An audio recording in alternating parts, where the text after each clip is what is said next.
Welcome to this discussion that we've titled Nakba today, which is sponsored by the Center for Palestine Studies at Columbia University. Clearly,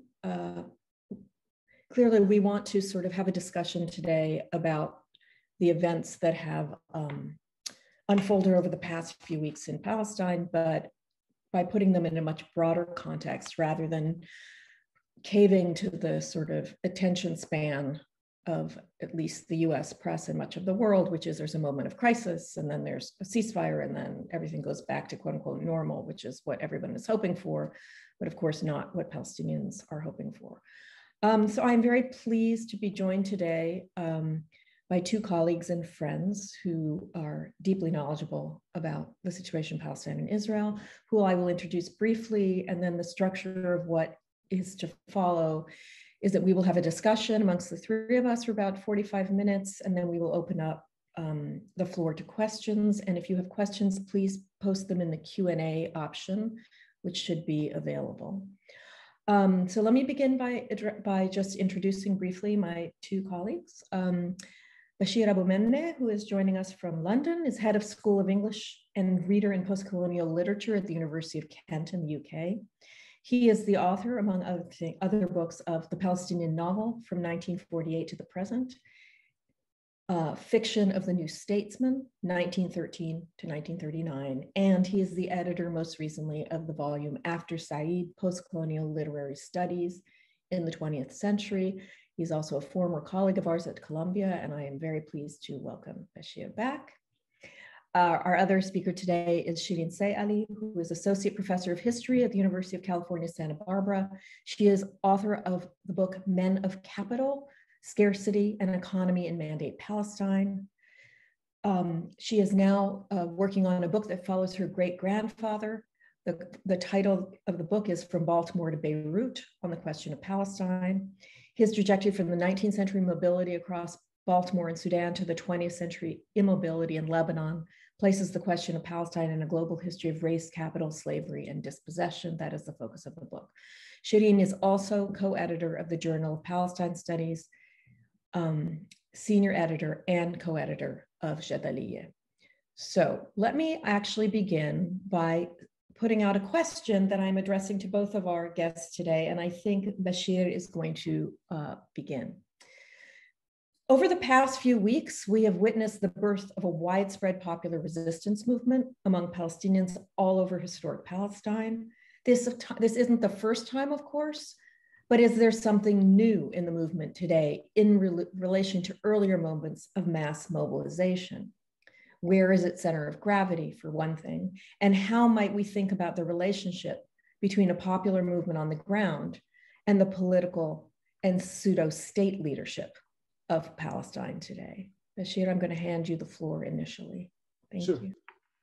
Thanks, Nadia. Thanks for doing this. Welcome, everyone. We can't see you, but you're out there. So I think that there are two centers of gravity to focus on in these last events. I know we're going to talk about Gaza and the war on Gaza in the latter part of our discussion, but you wanted to focus on the sense of movement which has been generated in the last couple of weeks and months. So the two centers of gravity are essentially East Jerusalem, which is an illegally annexed territory which contains hundreds of thousands of Palestinians. 40% of Jerusalemites are Palestinians, and 48 Palestinians lands occupied in 1948 that constitute now 20% of the Israeli population. Why are these, in a sense, the two centers of gravity? I think the answer for this is quite clear. They are both not Oslo territories. They are both not cut off through the Oslo mechanism, not excluded economically, not politically segregated by the Oslo mechanism. I'll come back to this in a second. They are also both responding to empowered settlers and empowered settler laws that are, in a sense, coming home to roost to Israel. So they're coming home to roost both physically in occupying mixed towns like Acre and Lid, And also they're coming home to roost legally by being empowered by the process of occupation since 1967. So if you can imagine a ricochet effect of settlers going out into the West Bank after 1967, gaining in force religious Zionist sectors that pushed for the settlement project. Now, in a sense, they're coming back, affecting relations between Palestinians and Israelis in Israel proper. And they're also coming back and getting more control of different instruments of the states, including legal instruments of the states, which is very important. So both of them are responding, both Jerusalemites and East Jerusalemites and 48 Palestinians, they're responding to what you can describe in a shorthand as this nation state law, which is a law that codifies apartheid. Apartheid now is part of the discussion. It's part of normal discussion in Israel as well about having one regime which unevenly distributes powers and rights across one territory which is controlled by Israel. And the nation state law codifies this. It also codifies Jewish supremacy in Israel, blatantly so. It also denies any possibility of Palestinian self-determination in Israel-Palestine. And that is legally upheld. And it's the kind of law that also forces all the other laws to conform to it. So it's a deeply significant law. And that part of the problem with Sheikh Jarrah is this law, is the fact that the state now is obliged through this law to ensure Jewish supremacy, in a sense, everywhere in Israel-Palestine. And that's a new mechanism, new instrument, which has been introduced by Bibi Netanyahu and his settler constituencies.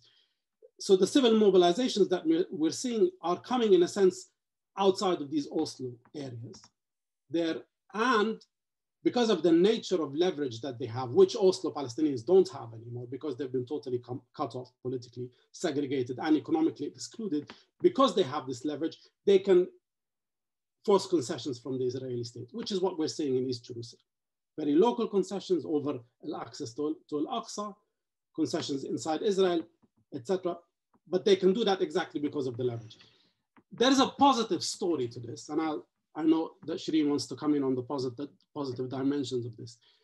So the second thing I would say about those kinds of movements, which we're seeing, is that they also sparked Palestinian-wide unity.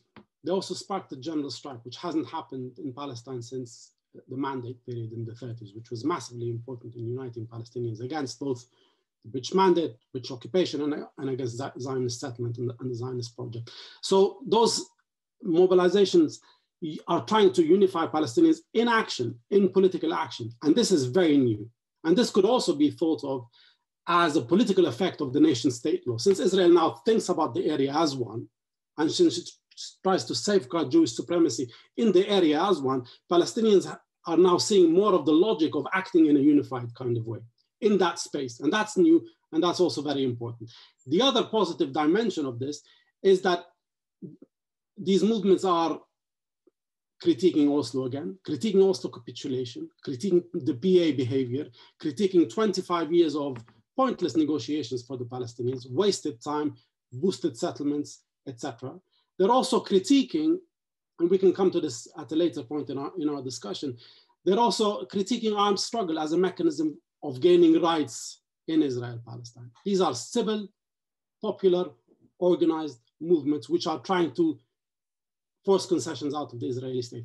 I have a worry about those movements, of course. We all have this worry. We all have the worries about so-called movements of the Arab Spring, that they don't have a clear leadership structure, that they don't have a clear strategy of liberation. This is something which has been discussed in the Palestinian context since Oslo, that there is actually no strategy for Palestinian liberation. We have been living without a strategy for Palestinian liberation for 25 years now. So the idea that we can now promise Palestinians rights again, that we can promise Palestinians liberation again, but without a strategy is a deep problem. And this is something that the movement needs to tackle and think about. It also needs to tackle and think about questions of organization. Are they disorganized movements? Are they just happenings? Are they just protest movements? Are they linked to political parties? How are they linked to those political parties?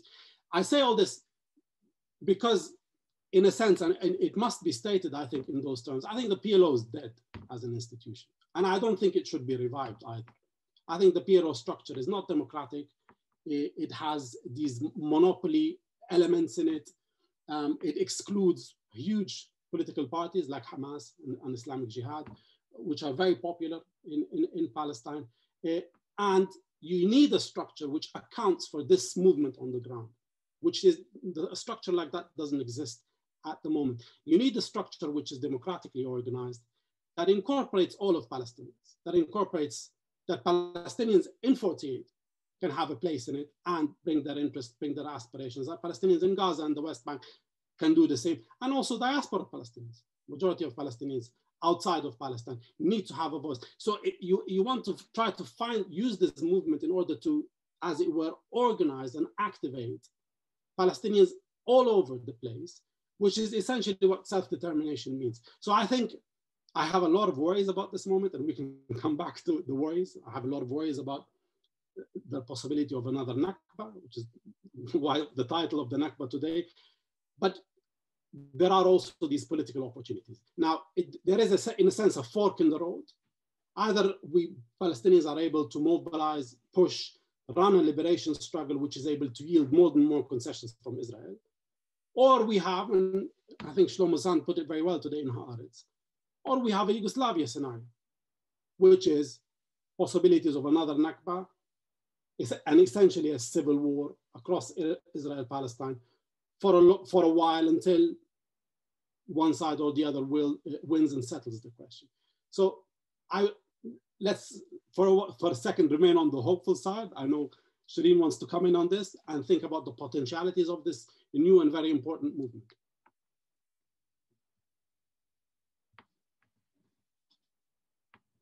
Thank you so much, Sherene. You want to jump in? Yes, I mean, I really appreciate, Bashir, your faith in my hope and my optimism. I know I tend to get very inspired by moments of revolution and potential revolution on the ground. But I actually agree with you that we are in a moment of both intense possibility and intense danger. And I think this is the real demand, actually, on the ground, on the international scale, as well as I think the points that you were suggesting, which is we have seen this before with the Arab uprisings, this kind of immense demand that comes from the street that we need new tools, we need new leadership, we need new structures, we need new approaches. And I think that is the demand. I do share your deep concern that in the face of essentially international geopolitical silence and the ongoing kind of impunity that Israel has enjoyed, we are facing the potential of, we are facing the actuality of ongoing ethnic cleansing and the potential of further intensified ethnic cleansing. So I too am very afraid on that level. And I agree that I think what, in a way, I feel like what we're seeing now is from the Israeli state perspective, the success of Oslo from their perspective, right? So what it's like the chickens coming home to roost from the success of Oslo. And Oslo was, from its inception, about containing, fragmenting, containing Gaza, fragmenting the West Bank and keeping it under the rule of the Palestinian Authority, whose interests are inextricable from being sort of the administrator of Israeli rule and, you know, taking over East Jerusalem. So this is actually, from an Israeli perspective, the utter success of Oslo. And what has that meant? It has meant that, exactly as you said, Palestinians inside the state of Israel, Palestinians in Gaza, Palestinians in the West Bank, Palestinians in East Jerusalem are all living under the Israeli regime in differentiated technologies. And so I think we are seeing that in a way the demand from the street and even in the West Bank is that Oslo is dead. And now we return to a different language. And I think it is notable that the language of liberation here has returned to the scene even within our own lexicons. And this is in response to that, you know, the conditions on the ground exceed the language of occupation. Occupation does not describe it. Occupation describes one part of it, right? Siege describes another part of it. Containment, fragmentation, ethnic cleansing. So there are all of these different technologies. And I think we should also really be very clear that, you know, that the Trump era, right? And I am certainly not somebody who believes, I mean, I think Trump was worse for the was worse for the Palestinians than any other US president, which is actually saying quite a lot since they've all been really terrible for Palestinians. But I do think that this kind of, you know, now almost 2 decades of the normalization of right-wing ethno-national extremism, the way within Israel, the discussion of transfer, the kind of ways in which the incitement against Palestinians has been so normalized that we are seeing this explosion, right, happening on the ground inside the Green Line. And so it's this irony wherein the Israeli kind of strategic success in Oslo has made possible a return to a demand from Palestinians that actually we are unified, and we are unified under an Israeli regime, no matter how much its technologies differ in all of our multiple territories. I think too, exactly as Bashir said, that, you know, this moment of uprising reveals yet again the absolute ineptitude of the Palestinian official leadership, whether it is the PA in the West Bank, whether it is Hamas in Gaza, and whether it is actually also the leadership within the Green Line, right? And again, this is not new. This has happened at every single turn. It has happened, it was certainly happened in the First Intifada, it definitely happened in 1936, where it's Palestinian popular protest that's really pushing elite leadership to take a stand and move away from whatever kinds of spaces of political or economic capital or advantage it has garnered from being in the conditions that it's in. And so I think we are really now facing, exactly as you said, the intense need to think about a strategy for liberation, a strategy for a future that does not look like this, because we are facing such a dangerous moment. And I know for, you know, I mean, for people, you know, these are Bashir's people, right? About 500 Palestinians have been arrested inside the Green Line, right? We are talking here about what they were talking about, you know, a law and order campaign, a bank of targets, you know, so we begin to see here the ways that even Israel's own logic of separating Palestinians as they do inside Israel, right? In terms of Druze, Circassians, et cetera, all of these like violent languages of partition don't work, because actually everyone is being racialized in this way inside the Green Line. So I think we are at a crucial juncture, and we need to really imagine a different kind of political leadership. And I think part of doing that is to, you know, Nadia, when you started your question, you said we're seeing the birth of a popular movement. And I think this is something that the themes of birth, awakening, and sleep have been occupying me since 2010, since, you know, when I was in Egypt. And I think that we have to find another way to account for, just as ongoing as the Nakba is, so too have the attempts to resist it been ongoing. And I think we have to, part of our task is to think about moving beyond kind of birth, awakening, sleep, and to think about these kinds of longue durée strategies that people have employed, and what might we learn from them as we attempt to imagine a strategy for the future. Thank you. No, that makes sense. So yeah, go ahead, Bashir. Just to add to what Sherene is saying, I think the logic of this, the only way that this can be accountable, the only way that this can be activated is through democracy. So part of the spark for this, as it were, confrontation has been the cancellation of elections in the West Bank and Gaza. For various reasons, because, you know, Abbas is very weak and his movement is divided, because he was worried about Hamas winning, etc. But I don't see any other route out of this crisis without insisting on democratization of all Palestinian institutions and activation of Palestinians, both inside, in 48, in the occupied territories, and this massive diaspora, which is hugely energetic. A new generation is, again, committed to the Palestinian cause. I mean, I was at the demonstration, historic demonstration in London, 180,000 people on Saturday, bigger than the one before, a demonstration even after the ceasefire.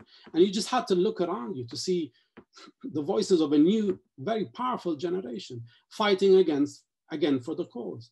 Arabs, Asians, British Muslims, Somalis, right? There's something new which is happening. Another generation is renewing its commitment to the Palestinian cause, and it requires democracy to be activated on that front. So I think, you know, we have to duke it out in a democratic sphere and through democratic institutions, and that's essential for developing a strategy of liberation, not for people to appoint themselves as either consciousness of the Palestinian cause or representatives unelected, unaccountable. Sorry, Nadia. No, that's fine. I mean, you know, so I wanted to follow up on a few things, which really follows well from this. The question though, okay, so we're doing the hope side, but I want to also think about the danger side a little bit. And let me start by saying something about Oslo. I mean, in some ways, of course, it's the success of Oslo, but it's its utter failure in the sense that, you know, the fantasy that Israel would be able to somehow contain the problem to a kind of, you know, as they, you know, horrifically refer to in Gaza as mowing the lawn. In other words, you can keep the violence that affects them, right, to a certain level that it's manageable for Israeli society. They can manage it and never really reach a political solution, right? So you make people's lives barely livable.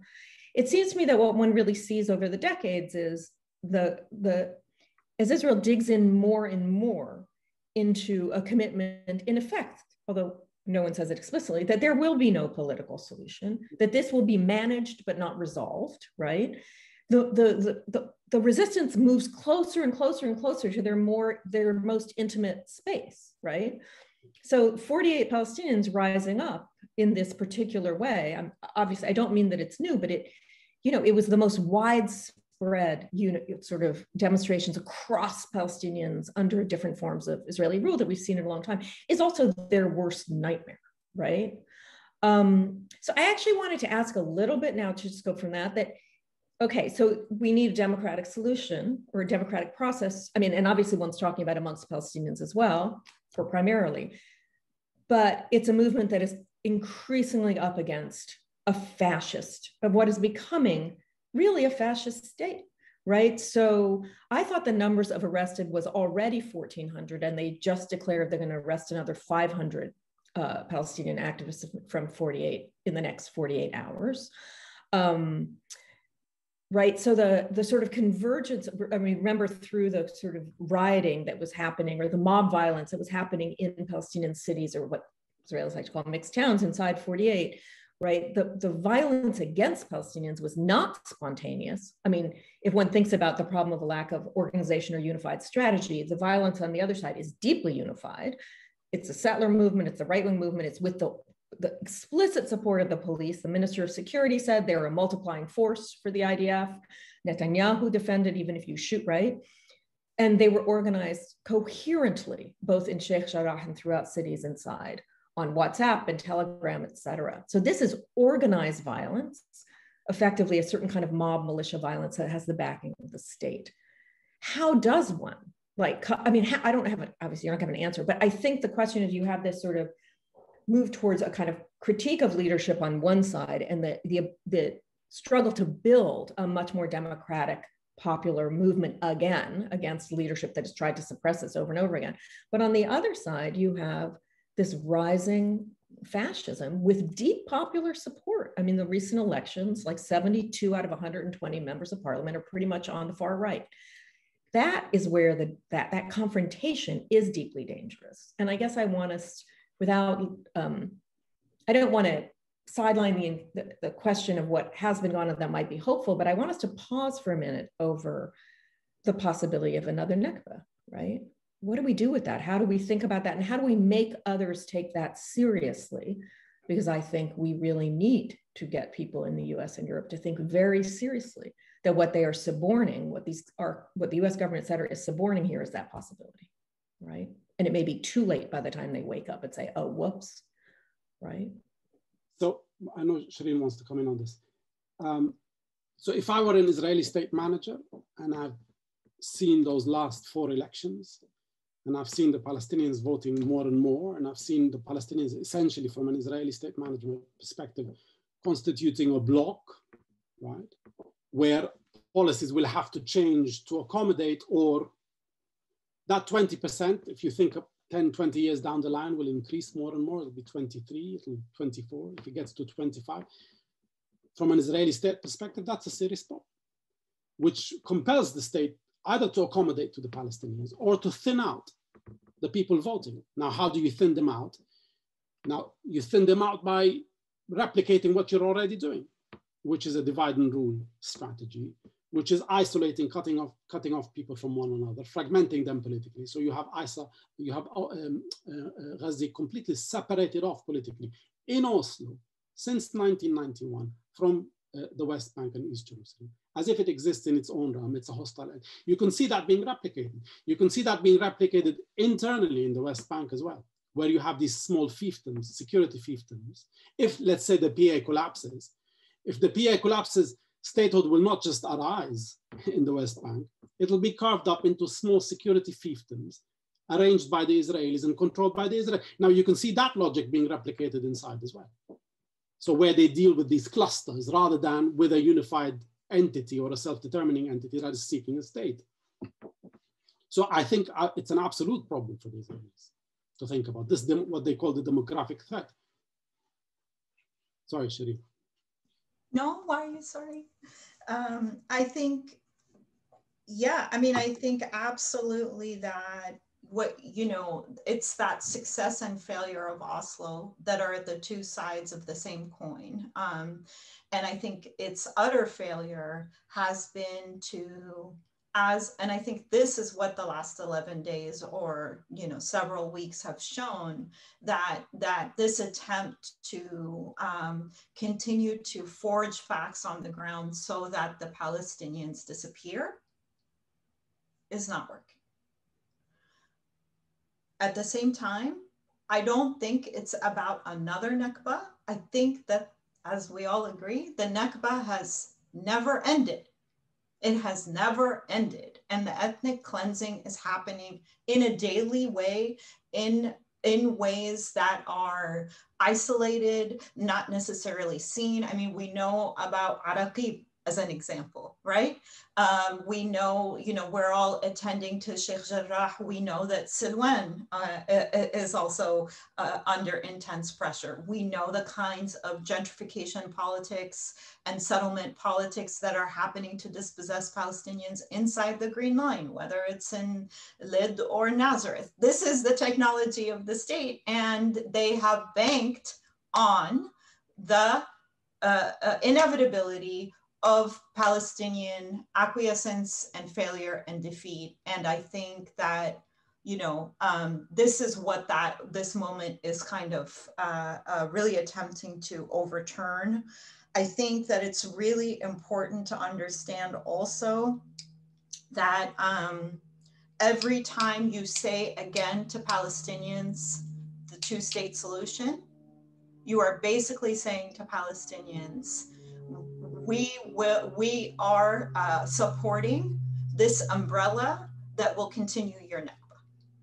There is no actual viable way to have a two-state solution with the intensified settlement, expansionist politics that we see throughout the West Bank and that we're seeing now in East Jerusalem. So, and in terms of the right wing inside Israel, I mean, I think we need to start thinking together about how Israel has been at the vanguard of this turn to right-wing extremism, to ethno-national xenophobia, to the kinds of ways that, again, discussions of transfer and ethnic cleansing have become quote unquote normal.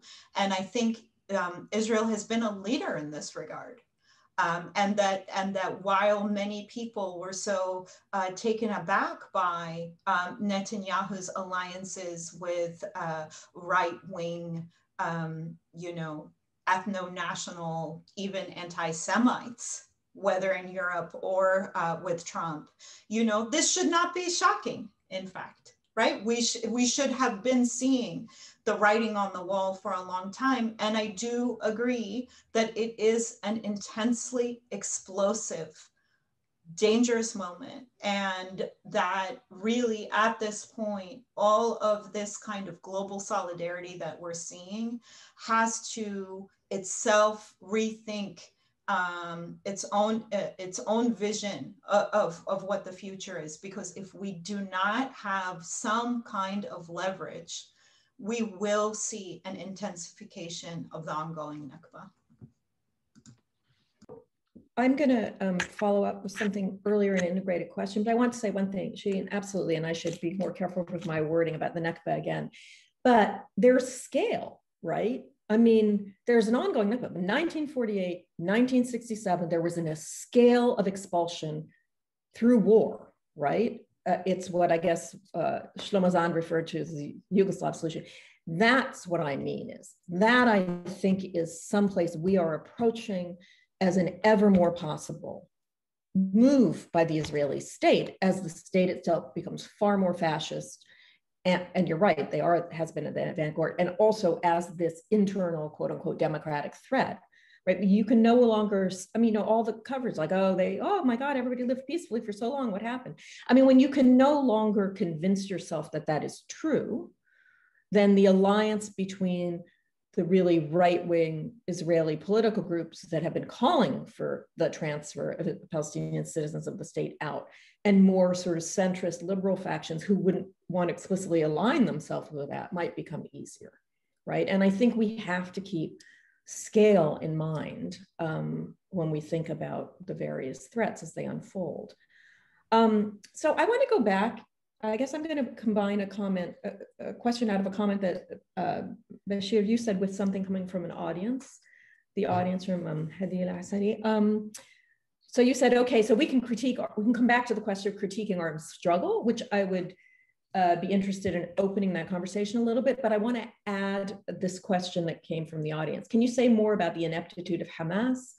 Also, how do you read the resistance in Gaza, which was a joint operation by all factions, and the widespread celebrations that read the ceasefire as a victory? So maybe we could bring all that a little bit together. I mean, the assault on Gaza and the war on Gaza is one piece of what has unfolded in the last several weeks, although it certainly shifted much of the attention at least in the US press. I mean, I'm not saying people shouldn't have been paying attention, but I would like us to bring back to that particular issue. So shall we say a couple of things about the war on Gaza? And so I see these wars as essentially wars of politicide, right? That they are there in order to block Palestinian self-determination, undermine all the infrastructure for nation building, the possibilities of creating statehood, etc., politically, culturally, economically, constantly degraded like that. So in terms of actors, of course, in this war of politicide, the main aggressor is Israel in this.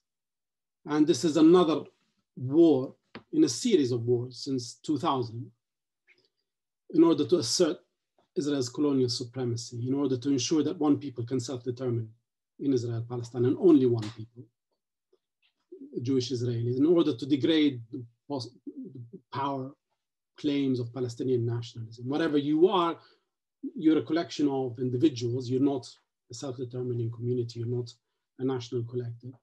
It is also in a very specific way, and this has been commented on a lot in the Israeli press, Netanyahu's war. This is Netanyahu's war to stay in power. This is, so it has more, as it were, proximate causes than the general underlying Israeli project of undermining Palestinian self-determination. It is his war to stay in power, his war to protect ultra-nationalists, to keep the right-wing agenda in place. It might also be his war to disrupt nuclear negotiations with Iran. There hasn't been much commentary over this. These are ongoing negotiations, they're just about to settle. I see this war, in a sense, like Sharon's over Al-Aqsa in 2000, like the same mechanism sparked the second intifada, is the mechanism here that sparked this, if you want to call it uprising or mass protest. It was lighted up during Ramadan intentionally, right? Sending the troops and sending Israeli police into Al-Aqsa in Ramadan like that, with that kind of aggression. So it's as if you're trying to provoke a confrontation like that. It's as if you're trying to push for war, which is essentially what the second intifada, what Sharon coming on to Al-Aqsa was about. It was an organized Israeli attempt to push for a war scenario, right? Because they did not want, to push it in a sense to a terrain where they can win, to push the confrontation away from civil protest. And in that sense, again, it's exactly like 2000, to push it in order to bleed it.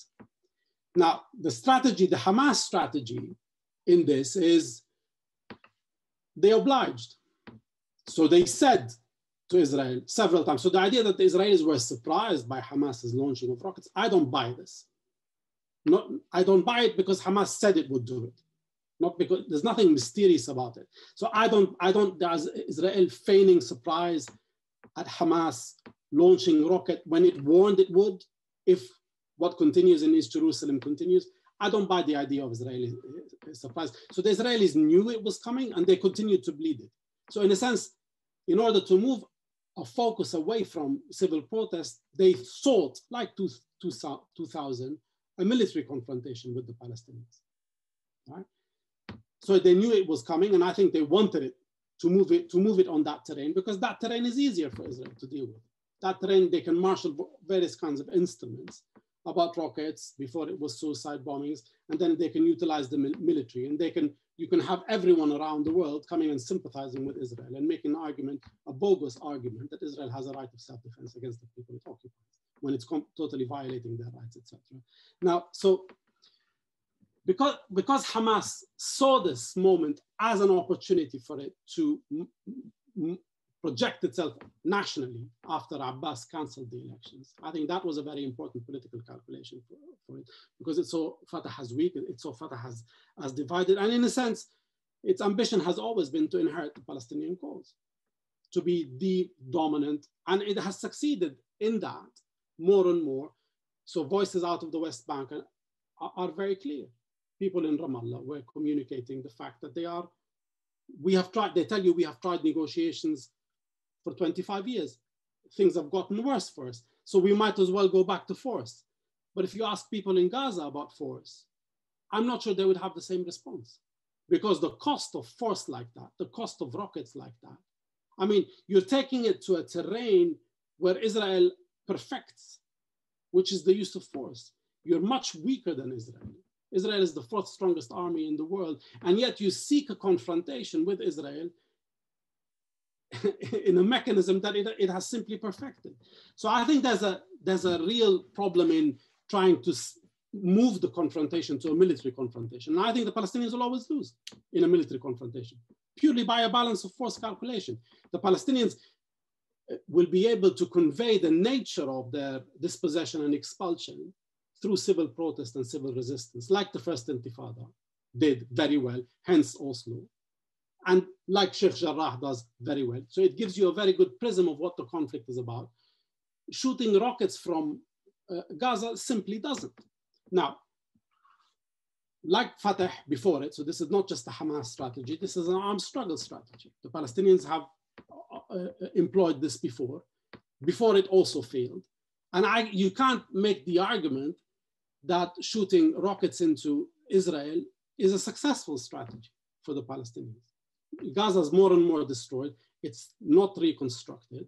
Palestinians in Gaza are held hostage to a war machine, which kills them at will. Israel decides who lives and dies in Gaza all the time. So moving the terrain into an element of the confrontation where Israel is weaker seems to be much more rational in terms of fighting a struggle, creating a kind of strategy. Now, from Hamas's perspective, Hamas says, well, you know, we tried to have ceasefire with Israel. It doesn't want. We made all the arguments for making an agreement with Israel, a long-term hudna. You can understand that. And Israel has said no, right? And continues to hold 2 million people under siege in Gaza. So Hamas has said many times last year, we don't want any more war. We want a peaceful settlement. And of course, Israel rejects that peaceful settlement. The question again is, does moving it onto a political terrain when the balance of forces is so much against the Palestinians a rational calculation to make in terms of strategy, right? And that's part of the question to think about. Why opt for force against the state that lives on force, right? So I'm happy to think about that more in terms of the question about civil protest and civil struggle. But historically for the Palestinians, the closest they ever came to ending the occupation in the West Bank and Gaza was during the first Intifada. That's just a fact that Palestinians have to reckon with. That doesn't mean that there's no legitimacy for Palestinian use of violence against the occupiers. That's enshrined by the UN. The UN says that occupied people have a right. The question is, how do you rehearse that violence?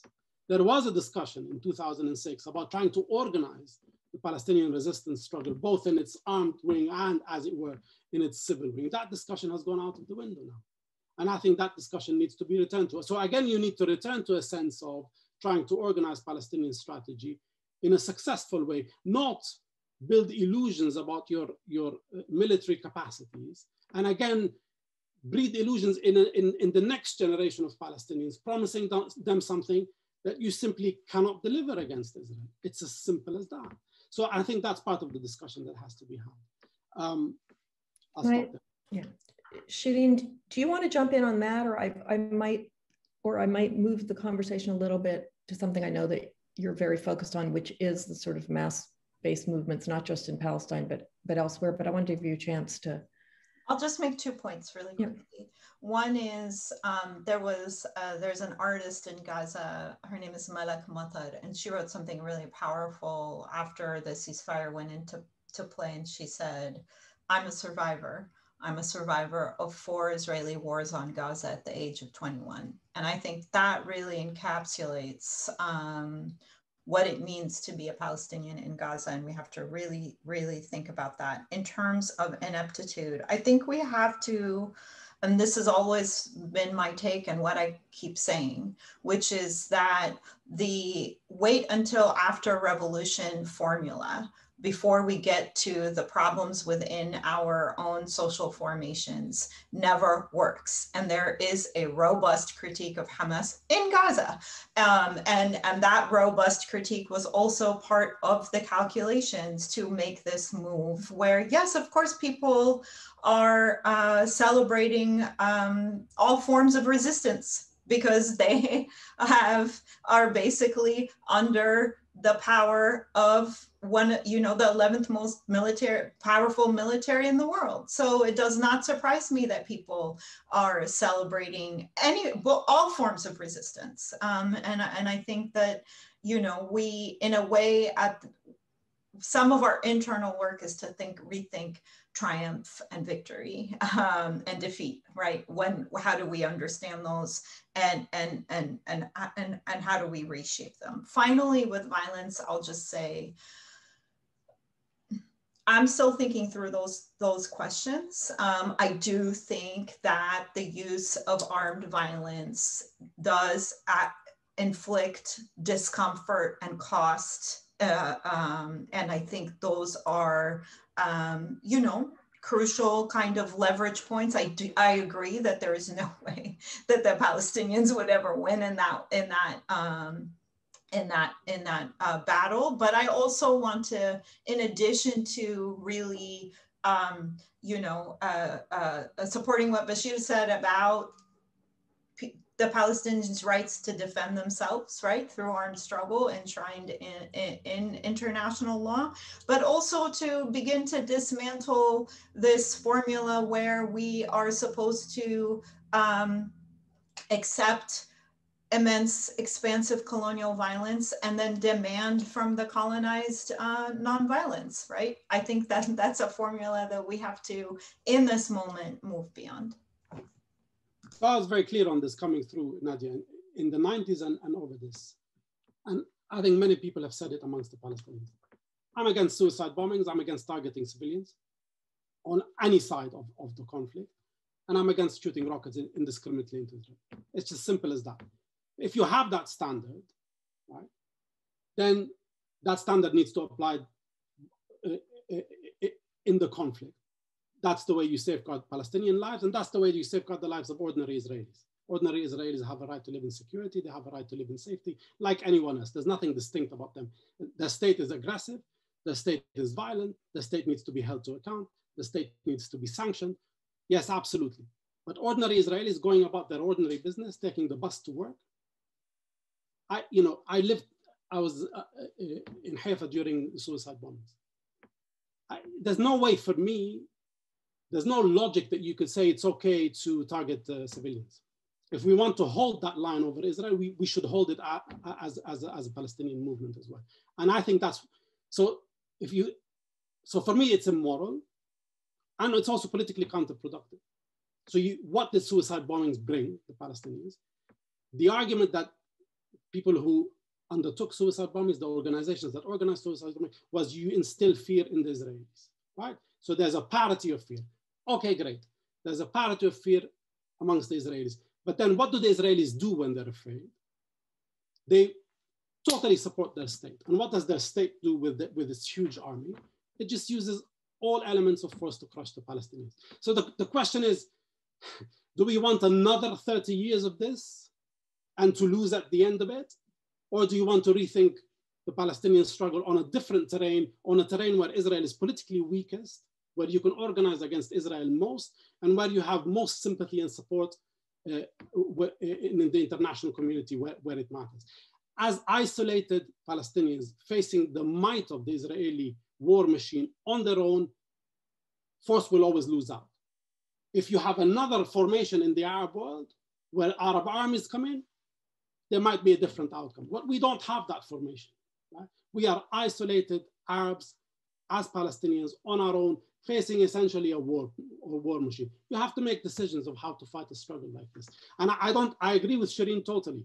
There's always a time for these questions. These are always questions that are part of democratic accountability. So I hear them a lot.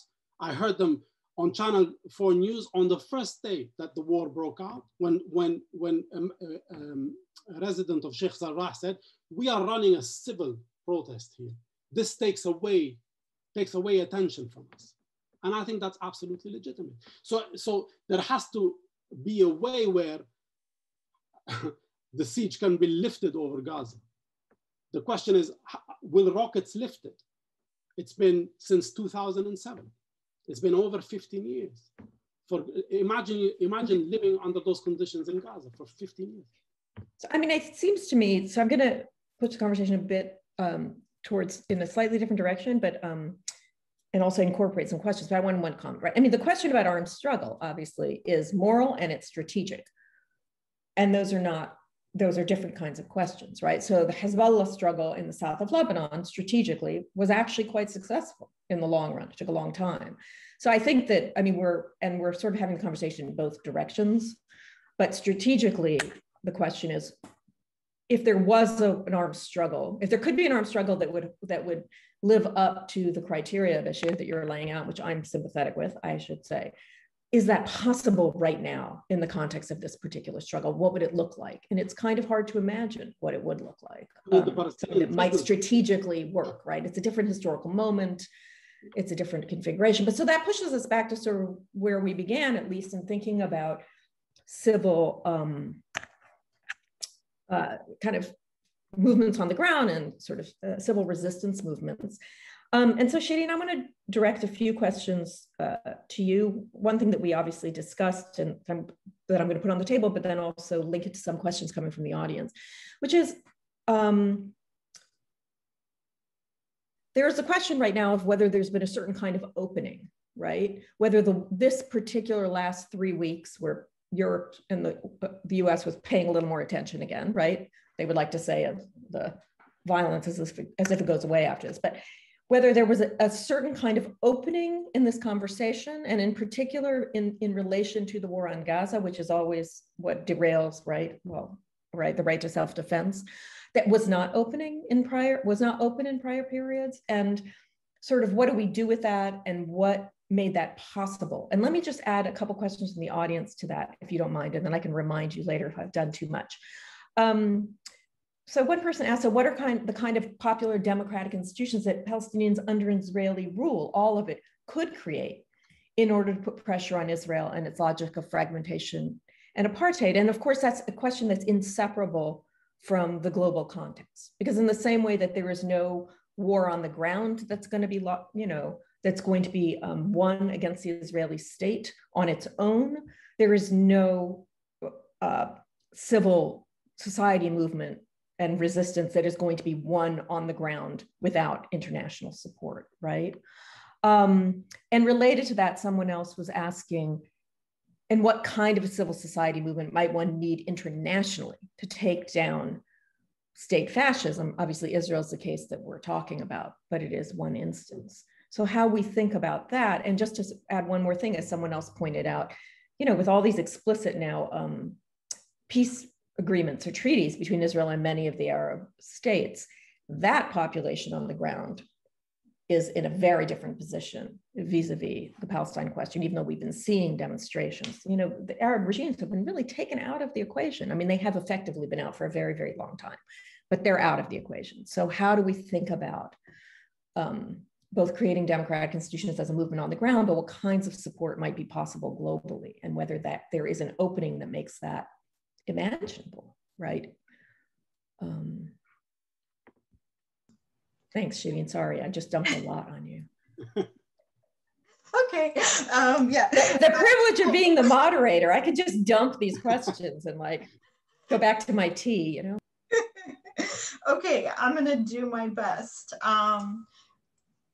So could we say, as starters, that this moment has put a nail in the coffin of the deal of the century?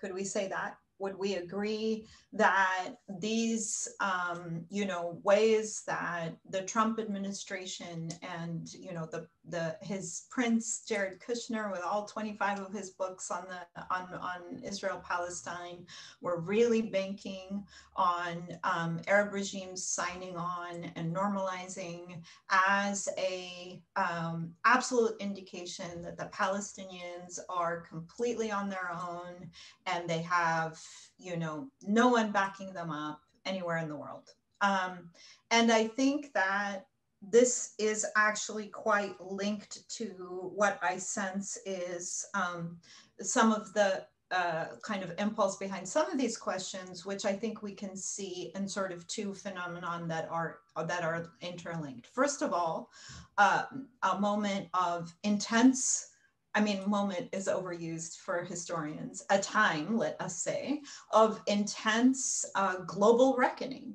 Global reckoning. Don't forget, we're still in the midst of a global pandemic, and Israel destroyed the only COVID laboratory in the Strip, the only COVID testing laboratory in the Strip, okay?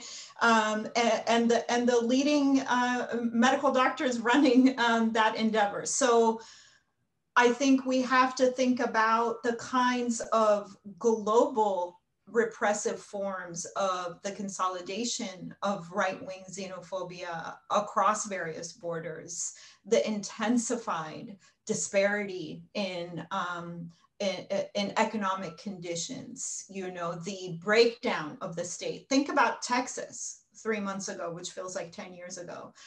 The whole state breaking down and not having any power and people dying of cold, right? That this is an intense reckoning with the failure of the state, and again, the success that neoliberalism waged in terms of completely eroding any kind of social contract. So that's on, I think, the, you know, the side of how do we think about globally how are states functioning. At the same time, I think there's a genealogy here. And again, I'll say, just as ongoing as the Nakba has been, so has resistance been ongoing. And I think it's very crucial to name and put in this genealogy the 10 years of Arab uprisings, the movement for Black Lives, Standing Rock, Mauna Kea, undocumented workers, all of these movements that have been pushing the envelope and calling for different kinds of, you know, liberation from incarceration, from racialized violence, from exclusion, from injustice. And I think all of these things together, in addition to the ways that, you know, I mean, people talk about the B'Tselem and Human Rights Watch report as if it's come out of nowhere. I mean, Bashir and I were on a panel, I think it was in 2005, Bashir, launching, you know, Israel Apartheid Week. So this, I think one of the things that happens in these intense moments is that we become so presentist that we forget that the work for this has been happening for decades. And B'Tselem and Human Rights Watch did not come up with the language of apartheid on their own. That's a Palestinian analysis. It's a Palestinian demand, right? And that has been on the ground for a long time now. So I think we have to, the way that we are, the interest, you know, the intersection that we're at now is a kind of generalized catastrophe. I think this is what COVID-19 did in ways that maybe we still have to process. We're all traumatized in different ways. So there's an unevenness in that trauma, but this kind of immense sort of, you know, pressure, a kind of pressure cooker that we're under is, in a way, Palestine is an invitation to think about that, because I think all of these questions, how do we fight, you know, fascism inside governments, that I don't have answers to, maybe Bashir does, but I think that we have to really reckon with this immense moment of possibility and danger. And I think these are things that are not just happening in Palestine, but I think this is a global phenomenon. And we are beginning to see it in terms of the opening, just to get back to the opening for a second. I don't want to overstate or celebrate too much, right? The squad. I mean, I love them. They're great. They're wonderful. You know, and the kind of, you know, mealy-mouthed sort of Biden administration sort of, yes, we see you, but no, we're going to continue our policy as is. But at the same time, I really want to just remind everyone that the way politics works isn't just through these celebrities that we see on our TVs. It's through the kind of popular movement building that is pressuring establishment figures that is demanding time and again that you do not represent us and that we will push forward our agendas. And I think that's what's made the opening. I think it's popular movements. I think it's people and organizers, at least in the United States, in the movement for Black Lives, and Native and Indigenous organizing, in queer politics, and all of these different movements that are happening. And I think part of the reason that they can happen in solidarity with Palestine is that there's a shared sense of reckoning. Let me make a comment, and then I'm going to flip this to you, Bashir, about adding another question. I mean, I think that's all. I'm just adding to what you said. I'm not whatever, but I think it's interesting. There was an article in the Washington Post yesterday, I want to say, that the title of "Listen to Palestine: How Black Lives Matter Changed the U.S. Debate in the Middle East." And I think one of the things to really keep in mind in the U.S., which again, I think there has been an opening. I am probably, I don't know, not the most optimistic about what will come of that, but that a lot of the progressive shift we've seen in the last, like sort of through the Trump era maybe, has largely been focused domestically, right? I mean, there are these moments of, so the point of this article is now Black Lives for the first time is trying to really extend its pressure over to foreign policy and not just domestic issues, is what the article is arguing. But I think it is fair to argue that much of the progressive politics in the US has been very domestically focused, and that even at a time where the US is still at war. And so one of the struggles I think in the US is how to really think about a much less domestic focus and really trying to sort of, I mean, if there were a serious engagement with American wars overseas, I also think that that would give a very different perspective on Israel, because as much as there is a militarization of police, war and policing are really different kinds and different scales of violence. And I think so in the context of the US, I feel like we both have to build those solidarities and make the distinctions. Because if not, there's a certain way in which a certain kind of solidarity politics can also normalize Israel. Well, it's just another late liberal democratic state that has its own race problem. It's not.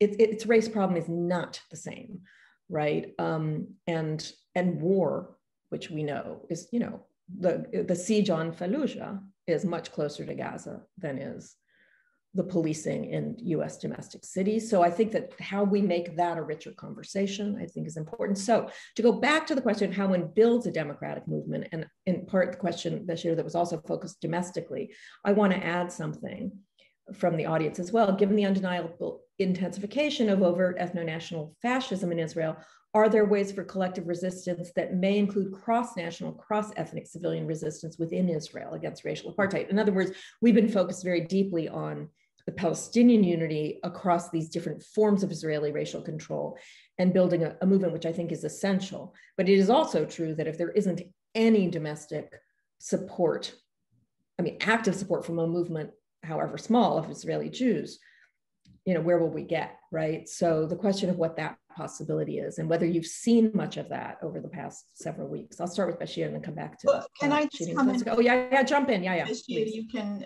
take a minute to gather your thoughts. I want to say though here about the BLM.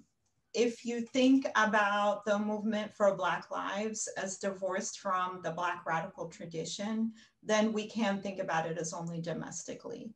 But I think it's really important to remember that there has been a kind of anti-colonial tradition within these movements, and that for much of the last couple of decades, the focus has moved inwards. And within these movements, there are debates and differences, right, between kind of nationalist, more nation-state-based understandings and more internationalist traditions and or approaches. And I think the only way forward for people in the United States to imagine a different kind of future than the one we're in now is to see domestic dispossession as inextricable from imperial dispossession. And I think that is one of the main things that people can do in this country, is to constantly link them. And that's why I bring up Texas, right?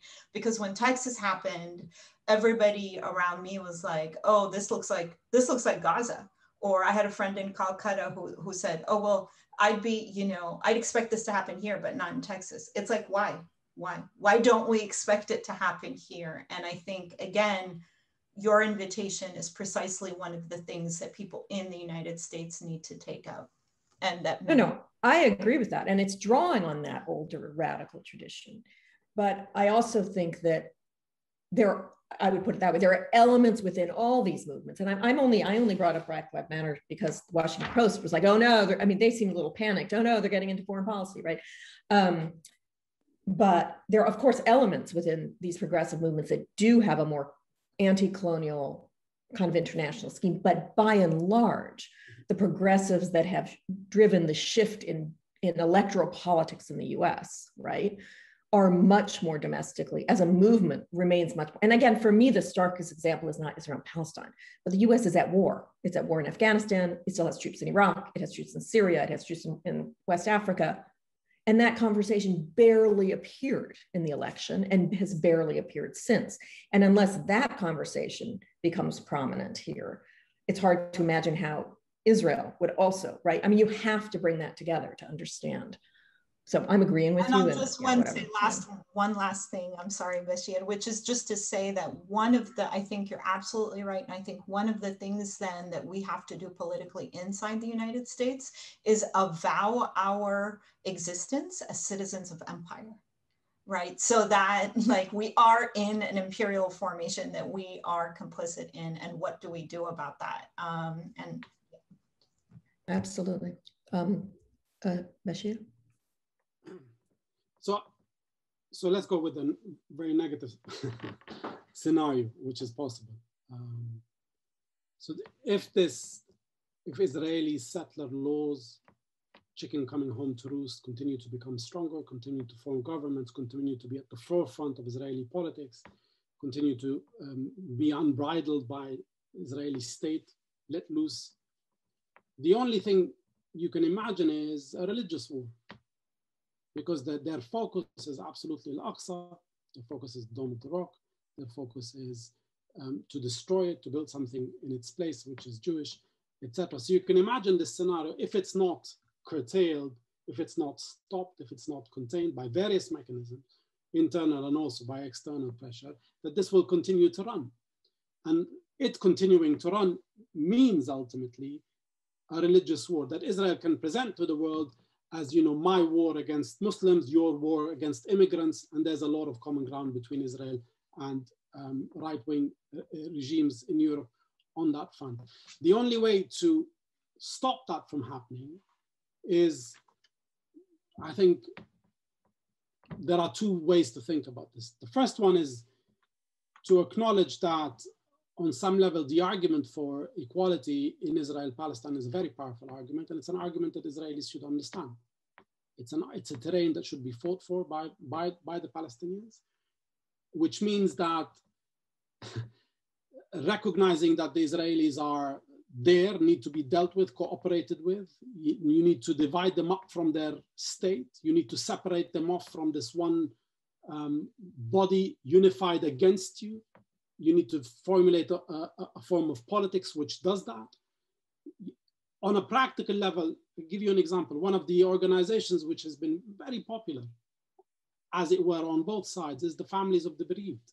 In all the setting of war in the last 15 years, since 2000, since the Second Intifada, families of bereaved from both sides, I know people don't like this idea of both sides, but there are both sides. That's just the reality that we're dealing with, have been coming together and talking about their loss for years now. Every time the Israeli state tries to block it, every time the right-wingers are enraged by it, but it has been happening. There's no way of cutting out elements, constituencies within Israeli society that seek to live in peace with you from any kind of equation for Palestinian liberation in the future. You have to be able to incorporate that in order to ensure that this does not become Israelis on one side, Palestinian on the other side, and there's nothing to divide the Israelis from their state. So it's just a strategy issue, not only a matter of politics. The other dimension of this, putting stop to this right-wing lurch, which is ongoing in Israel. And the reason why it's ongoing is just pure and simple because of American support. American support now, which is, like Sherene mentioned, right-wing evangelical support. Right? Israel is no longer a liberal cause in the US, and that's a huge achievement. Right? That liberals are embarrassed to support Israel now. It's become a problem that the Bernie movement has changed the discourse over Israel and Palestine. That now we're talking about not sending arms to Israel, even as Israel is conducting a war. This is all very important. This is all very new, all in the last couple of years, that public discourse in the US has slowly changing and transforming. You can say things that you weren't allowed to say before. And who's saying it are people who never said it before. This is very important. You want to get to a stage where this becomes state pressure on Israel. I don't know if we're at that stage yet. I can't see evidence for it. So I see a rise in popular support for the Palestinian cause, for Palestinian justice. I don't see, does that imply that there's a rift, a conflict amongst the American elite over what to do with Israel? Will settling with Iran mean that Israel becomes less important as an asset in the region? Will that take 10 years to work itself through politics, and then slowly the US will support Israel less? All those things are open to question, but open to interpretation. But I think that's a very important dimension of this discourse. How deep does it go? Does it go into, is it a disagreement over the value of Israel strategically? Because the function of Israel is very simple in the American relationship. It is to tell the American state each and every time, we can be useful for you. We can do things for you. They did it in the war on terror, and they utilized that with the war on terror, and they saw it as an opportunity to crush Palestinian nationalism yet again. And they will find a new way of telling the American state that we can help you manage the region. The question is, will that work this time around? Or is there a deeper trend in American elite thought about Israel, which is slowly that Israel is losing its value in the region because the region is changing, because we've lost the Iraq war, because we're moving out of Yemen for very strategic considerations, because Iran is much stronger in the region and we need to settle with Iran, etc. I think that's the geostrategic dimension of this is very important to think about in relationship to that, because it might lead to a situation where Israel's free maneuver, which means unbridled power for the right wing, will be curtailed and stop. And that might create a space for genuine coexistence, equality between Palestinians and Israelis. And the question is, I know you don't want to talk about solutions. What do you do with that? It's there are questions about solutions on the. Very hard for me to see a scenario where deeply seeped in national antagonism on both sides, right, to morally and politically force a marriage on both sides. The Israeli society will not accept it. It will go very violent and aggressive about it. So the question is, what do you do with this scenario? I think I wouldn't forego the ground politically in any way, which is the ground of international relations, international law over this, which is that the occupation is illegal, it should be dismantled. That is, so long it hasn't been dismantled, you slap sanctions against Israel. Israel should suffer the consequences of violating international law, etc. I think that's a very, very powerful argument about the occupation and about the West Bank and Gaza, which needs to be continued to bear. Whatever form of solution you advocate at the end of it, I really, let's leave that to one side for a second. But I think, I've always said this, that Israel's weakest political element is the occupation. And you can put most pressure on Israel through that occupation. Yes, now you can add many other elements because Israel has gifted the world with the nation state law, which codifies apartheid in the Israeli state. Yes, of course you can use that, and you should use that because it has to do with Palestinian lives inside Israel, etc. But I think in terms of international law, where you can push most in order to weaken the Israeli hold over Palestinian life most, is the occupation. I wouldn't forego that struggle just to rearrange us living with the Israelis in a different kind of way, unless the Israelis, which is possible, right, in a couple of years' time, would like to repartition. Right? Would like to say, you know what, let's just repartition it differently. Rather than the West Bank and Gaza and 2 states, let's think about other ways of repartition. Unless we come to that consensual, mutually agreed outcome, I think it's very important to continue pushing on questions of occupation. And I think that's where international opinion is at, right? That's where you get most support in the US. That's where you get most support in England, etc. So I'm going to step in because I think we're going to have to end soon. So I want to make one comment, then I'll pass I would say the table, but the screen to Sherene, and then maybe we can, I just wanted to comment briefly, and I'm not going to go into detail because of time, but I think the US, well, first of all, I think a much larger swath of American liberals are still more than happy to identify with Israel, especially because it becomes precisely, and this is the link to American imperial war, because they may not love Netanyahu, but the sort of anti-terror state that has not gone away in the US, it becomes very easy to constantly reincorporate. Gaza's, Hamas is sending missiles. Here we go. Hezbollah in Lebanon, right? So I think there's much more of a liberal alliance that remains sort of strong there in the US. The kind of Bernie Sanders remains a sort of really progressive wing, not right. Anyway, and I also think that the identification with Israel is deep and not just strategic, and not just among evangelical Christians, but that's a larger thing about a kind of cultural and political imaginary about a frontier state and settlement, et cetera. But okay, Sherene, can I let you jump in, and then maybe we'll just have a few final comments. And I'm sorry, but there are so many questions. I've tried to do my best, but of incorporating ones, but I can't keep up with that many questions. We'd be here all day. Okay, Sherene. So thank you, Nadia. I want to make 2 points about the United States. The US is a settler colony. That battle of ethnic cleansing of Native people in this country is not over. I think a lot of people in our part of the world think that it's done, it's a done deal, the Native Americans have been defeated. No, it's an ongoing struggle. It's happening now. And that is also part of, exactly as you just said, Nadia, the deep engagement with and alliance with the other settler colony, the Israeli state. And so again, there's a reckoning that needs to happen here. The second point about the United States and the war on terror, we have been observing the attenuation of US empire for a couple of decades now, right? And I think that this is something we need to think through, right? And a lot of people were talking about COVID-19 and the pandemic as a kind of, this is the moment that, ends the September 11 war on terror time period, which I'm not suggesting that I think that, but I do think that we have to pay attention to what US empire looks like in crisis, because we are paying those costs. I want to also really, again, push back on the Bernie Sanders moment as the moment that changes everything, and really also, again, name all the people that will remain nameless that brought us here.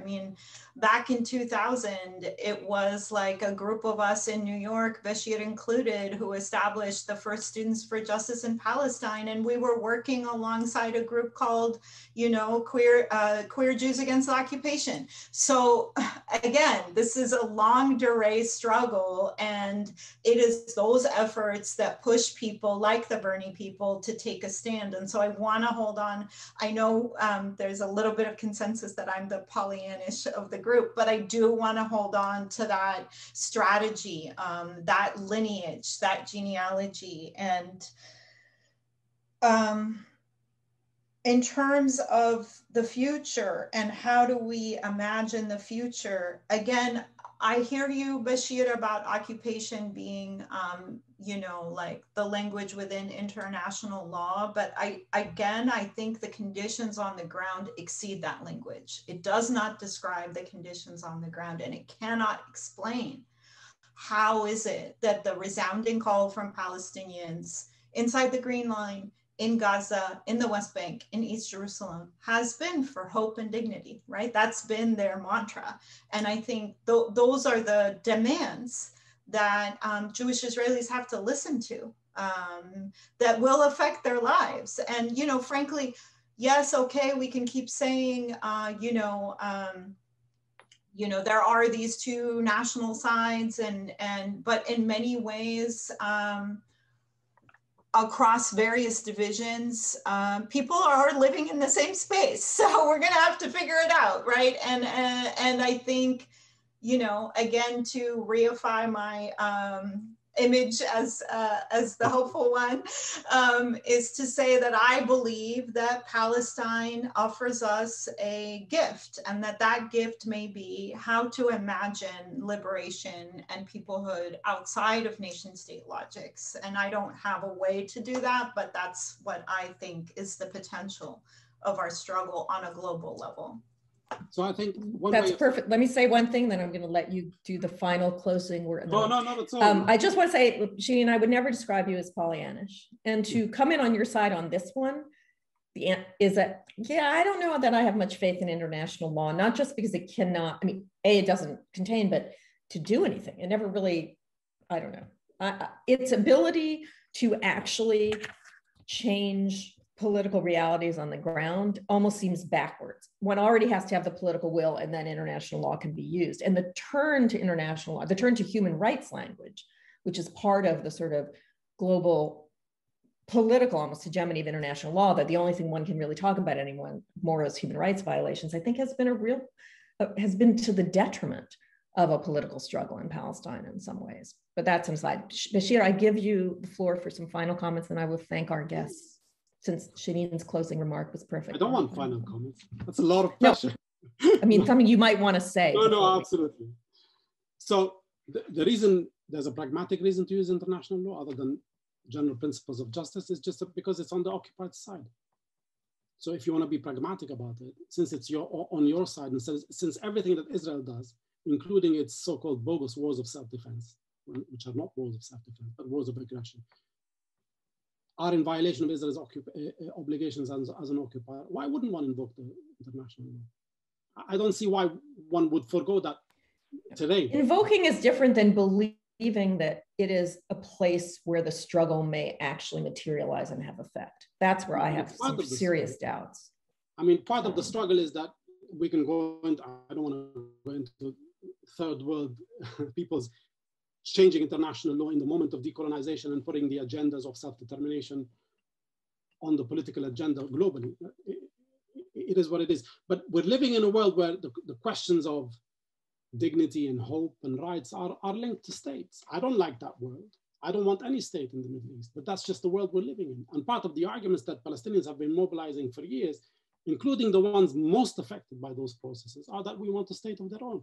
I'm not going to stand here, having been born in Haifa, right, and tell Palestinians in the West Bank and Gaza, change the way you're thinking about this paradigm. They are most affected by it. They are oppressed by Israelis. They don't actually want to share the land with settlers, nor live with them, nor talk about sharedness and coexistence. They want the settlers out, the settlement dismantled, or you can just hand them over to the people who built them, which are the Palestinians, and then just withdraw your army. So I'm going to continue to advocate for that, because I think democratically, it's what the Palestinians in the West Bank and Gaza want. I also absolutely agree with Sherene that this is not the end of the Palestinian question, right? That there's a huge problem that continues to be the nature of the Israeli state, the fact that it is a state for Jews from all around the world, that it is not a state for its citizens, that there is no state in the world which is like it.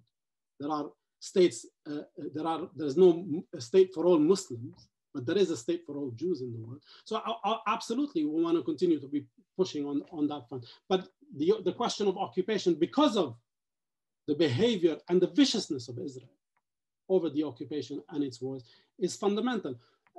To tag in about something that Sherene said about solidarity and the way. And then we really have to wrap up. Okay. Quickly. Go ahead. No, quickly, and then I have to wrap up. So I think Israeli state terror in the Gaza wars has changed the conversation.